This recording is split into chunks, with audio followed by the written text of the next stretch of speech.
வணக்கம். மார்ச் மாதம் 6ஆம் தேதி சனி பகவான் கும்பத்திலிருந்து மீனத்திற்கு வருகிறார். திருநள்ளாறு பஞ்சாங்கப்படி, வாக்கிய பஞ்சாங்கப்படி இந்த மாற்றத்திற்கான அறிகுறிகள், விளைவுகள் ஒரு மாசம் முன்னாடியே ஸ்டார்ட் ஆயிடும். அதனால தான் நாங்க ஒரு மாசம் முன்னாடியே இந்த சனிப்பெயர்ச்சி பலன்களை சொல்றோம். உங்க பிறந்த நேரத்து ஜாதகத்துல சனி எங்க இருக்கார், என்ன ராசி, யார அவர் பார்க்கிறார், அவர் யாரை பார்க்கிறார், குருவோட வீட்டில் இருக்காரா, குரு பார்க்கிறாரா, இல்லை அவர் நிற்கிற நட்சத்திர கால் நல்ல யோகமான நட்சத்திரமா, உங்க லக்னம் என்ன, இப்ப என்ன தசை, இப்ப என்ன புத்தி, இது ஒரு காரணம். அது 50 மார்க்க தரும். இன்னொரு 50 மார்க்கு இன்னைக்கு கோச்சாரம், அதாவது உங்க ராசிக்கு எத்தனாவது இடத்துல அவர் இருக்கிறாரு, இது ஒரு 50 மார்க். மொத்தம் 100 மார்க். இந்த 100 மார்க்ல 50 மார்க் தான் கோச்சாரம். உங்க பிறந்த ஜாதகம் அது ஒரு காரணம்னு சொன்னோம், அது ஒரு 50 மார்க்க தருது. மொத்தத்துல 100 மார்க்குக்கு எவ்வளவு அப்படிங்கிறது தான் கான்செப்ட். அதனாலதான் சில பேருக்கு பாருங்க 7.5 சனியில கூட உயர்வு வரும், அஷ்டம சனியில கூட நல்லது நடக்கும், அர்த்தாஷ்டம சனியில கூட உயர்வு, வெற்றி, சந்தோஷம் வரும். எனவே இதை புரிஞ்சுக்குங்க. இந்த அடிப்படையில கோச்சார சனி பலன்களை சொல்றோம். சார், அப்போ பிறந்த ஜாதகத்தின்படி எங்களுக்கு சனி எத்தனை மார்க்க தர்றாருங்கிறத நீங்க உங்க ஜோசியர்கிட்ட கேட்டுக்கோங்க. உங்க ஜனன ஜாதகம், பிறந்த நேரத்து ஜாதகத்தை காட்டி கேட்டுக்கணும். இப்ப பார்க்கலாம் சனிப்பெயர்ச்சி பலன். மிதுன ராசிக்கார நேயர்களே, உயர்வும் உண்டு, தாழ்வும் உண்டு, நல்லதும் உண்டு, கெட்டதும் உண்டு. என்ன வாழ்க்கையை பற்றி சொல்கிறீங்களா சார்? இந்த சனி பெயர்ச்சியை பற்றி சொல்கிறோம். உயர்வை தருவார், தொல்லையை தருவார். ஏன்னா 10ஆம் இடம் 1 0 2 சேருது, அதுதான் 10. அப்போ 1ங்கிறது ஆரம்பம், 0ங்கிறது நிதானம், பொறுமை, ஒண்ணுமில்லை, அதுதான். அப்போ உத்தியோகம், வியாபாரம், கலைத்துறை, அரசியல், விவசாயம் எல்லாத்துலேயுமே கொஞ்சம் ஒரு அடி மேலே ஏறுவீங்க, 3/4 அடி சறுக்குவீங்க. ஆமாம், இந்த சனி பயிற்சி உங்களுக்கு 50க்கு 30 மதிப்பெண்களை தருகிறது. பரவாயில்ல, நாட் பேட் அப்படின்னு சொல்லலாம். ஏன்னா தொழிலில், வியாபாரத்தில், உத்தியோகத்தில், அரசியலில், கலைத்துறையில் எல்லாத்துலேயுமே தொல்லை, வம்பு, வழக்கு, சிக்கல், கடைசியில் வெற்றி.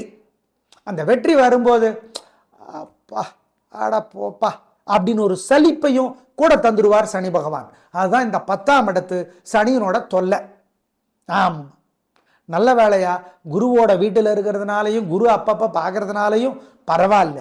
ஆனாலும் ஒரு முழுமையான நிம்மதியை, வெற்றியை சனி தரமாட்டார். ஆனால் வெற்றியை தருவார், நிம்மதியை ரொம்ப கஷ்டப்படுத்தி தருவார். மொத்தத்தில் இந்த சனி பெயர்ச்சி அப்படிங்கிறது போன சனி பெயர்ச்சியோட பரவாயில்ல. ஆனால் உங்களோட ப்ளஸ் என்ன? சகிப்புத்தன்மை, புத்திசாலித்தனமான பேச்சு, சாதுரியமான வார்த்தை, அனுசரித்து போகிற குணம், இதனாலெல்லாம் சமாளிச்சிருவீங்க. கஷ்டத்தை கஷ்டமாக பார்க்காம இஷ்டப்பட்டு கஷ்டப்பட்டுருவீங்க. அதனால் பரவாயில்ல. ஆனால் இந்த சனி பெயர்ச்சி சிறப்பில்லைன்னு தான் சொல்லணும். ஆனால் நீங்கள் யார்? பஸ்ஸில் நின்றுக்கிட்டே போவீங்க, ஆனால் அதை நின்றுக்கிட்டே போகிறமேனு வருத்தப்பட மாட்டீங்க. உட்காந்துட்டே போனால் சோம்பேறி ஆகிடுவோம். நின்றுக்கிட்டே இருந்தால் காலுக்கு நல்ல வலு, நல்ல பலம் வரும் அப்படின்னு நினைப்பீங்க. இதுதானே நீங்கள். அப்புறம் என்ன? ஆனால் சனி தொல்லை பண்ணுவார். பரிகாரம் முக்கியம். சனிக்கிழமை அசைவ வேண்டாம். ஆஞ்சநேயர் கோயிலில் தீபம் போட்டுருங்க, அல்லது எரியிற தீபத்தில் எண்ணெய் சேர்த்துங்க. மகாபாரதம் பேசுகிறது. பழ கருப்பையா எழுதியிருக்கிற புத்தகம் மகாபாரதம், ஒரு மாபெரும் விவாதம். மகாபாரதம் பேசுகிறது சோ எழுதியிருக்கிற புத்தகம். இதுல ஏதாவது ஒண்ணு படிச்சு பாருங்க. அல்லது வெண்முரசு செல்போன்ல இலவசமா கிடைக்கிறது. இதை கோயில்ல இருந்து 1/4 மணி நேரமாவது ஒவ்வொரு சனிக்கிழமையும் தவறாம படிச்சிருங்க. ஏழைகளுக்கு, காக்கைக்கு உளுந்து கலந்த உணவு, இட்லி, தோசை அல்லது உளுந்து வடை வாங்கி கொடுங்க, அல்லது செஞ்சு கொடுங்க. சிக்கனம் சிரமம் பார்க்காதீங்க, குலதெய்வத்தை நினைச்சுக்கிட்டு கொடுங்க. ஆமா, இதை செய்யுங்க. தயவு செய்து இந்த 2.5 வருஷத்துல வருஷத்துக்கு ஒரு தடவையாவது குச்சனூர் அல்லது திருக்கொள்ளிக்காடு அல்லது திருநள்ளாறு போயிட்டு வந்துருங்க. அல்லது நவதிருப்பதி, நவதிருப்பதியில குறிப்பா பெருங்குளம், நவதிருப்பதிங்கிறது திருநெல்வேலியை சுத்தி இருக்கு, அந்த கோயிலுக்கு ஒரு தடவை போயிட்டு வந்துருங்க. ஏழைகளுக்கு சாப்பாடு கொடுக்க மறந்துடாதீங்க. குறிப்பா நாங்க சொன்ன மாதிரி இதெல்லாம் செஞ்சீங்கன்னா இன்னும் அதிர்ஷ்டம் அதிகமாகும். ஆம், தினந்தோறும் கம்பராமாயணத்தினோட ஒரு பகுதியான சுந்தரகாண்டத்தை ஒரு 5 நிமிஷமாவது கோயில்ல இருந்து படிங்க. எல்லாம் பண்ணுங்க, நிச்சயமாக நல்ல மாற்றத்தை எதிர்பார்க்கலாம். நேயர்களே, சனி பகவான் மார்ச் 6ஆம் தேதியிலிருந்து என்ன மாற்றத்தை தருவார் என்பதை சொல்லி இருக்கிறோம். இதற்கான விளைவு பிப்ரவரி மாதம் 6ஆம் தேதியிலிருந்தே ஆரம்பித்துவிடும். எனவே அதை வெளிப்படையாக உள்ளது உள்ளபடி பூசி மெழுகாமல் சொல்லி இருக்கிறோம். நல்லதுன்னா நல்லது, கெட்டதுன்னா கெட்டது என்று சொல்லி இருக்கிறோம். பரிகாரத்தை செய்து பயன்பெறுங்கள். சனி பகவான் எல்லோருக்கும் நன்மைகளை தராமல் நல்லவர்களுக்கு நன்மைகளை தந்து கெட்டவர்களுக்கு நல்ல புத்தி தந்து ஏற்கனவே செய்த பாவத்திற்கும் குற்றத்திற்கும் தண்டனையை தந்து திருந்தி வாழ்வதற்கு வாய்ப்பையும் தர நாங்கள் பிரார்த்தித்துக் கொள்ளுகிறோம். நன்றி, வணக்கம்.